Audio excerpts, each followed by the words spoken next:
பண்றாங்க அப்படிங்கறதுல தான் இருக்கு. So, அதுக்கு நம்பர் 1 அக்கௌண்டபிலிட்டி ஸ்டார்ட் பண்ணுங்க. Sorry if you felt bad. இல்ல, நான் பண்ணது உனக்கு ஹர்ட் ஆச்சு, ஐ அண்டர்ஸ்டாண்ட். ட்ரூ ஹீலிங் எப்போ அடுத்தவங்கள பிளேம் பண்றதை ஸ்டாப் பண்றீங்களோ அப்பதான் நடக்கும். நம்பர் 2 ஓல்ட் வூண்ட்ஸ் ஐடென்டிஃபை பண்ணுங்க. ஏன்னா நிறைய ஃபைட்ஸ் இப்போ பிரசன்ட் இஷ்யூனால வரவே வராது. They're all about past pain, abandonment, rejection, childhood trauma, இது பத்தி தான் இருக்கும். இது ரிலேஷன்ஷிப்ல கண்டிப்பா ட்ரிகர் ஆகும்.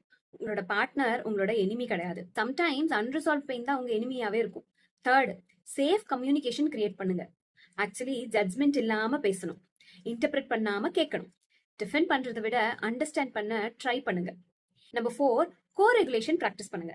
சம்டைம்ஸ் சொல்யூஷன் தேவையே இல்லைங்க, பிரசன்ஸ் தான் தேவை. நான் உன் கூட இருக்கேன் அப்படிங்கிற இந்த ரீஅஷூரன்ஸ் மட்டும் நர்வஸ் சிஸ்டம் காம் பண்ணிடும். நம்பர் 5 growth சூஸ் பண்ணுங்க. புக்ஸ், தெரப்பி, செல்ஃப் அவேர்னஸ், இதை கான்சியஸா எஃபர்ட் போடுங்க. லவ் மட்டும் பத்தாது, கண்டிப்பா நம்மளுக்கு ஸ்கில்ஸும் தேவை. அன்புடன் பவித்ரா.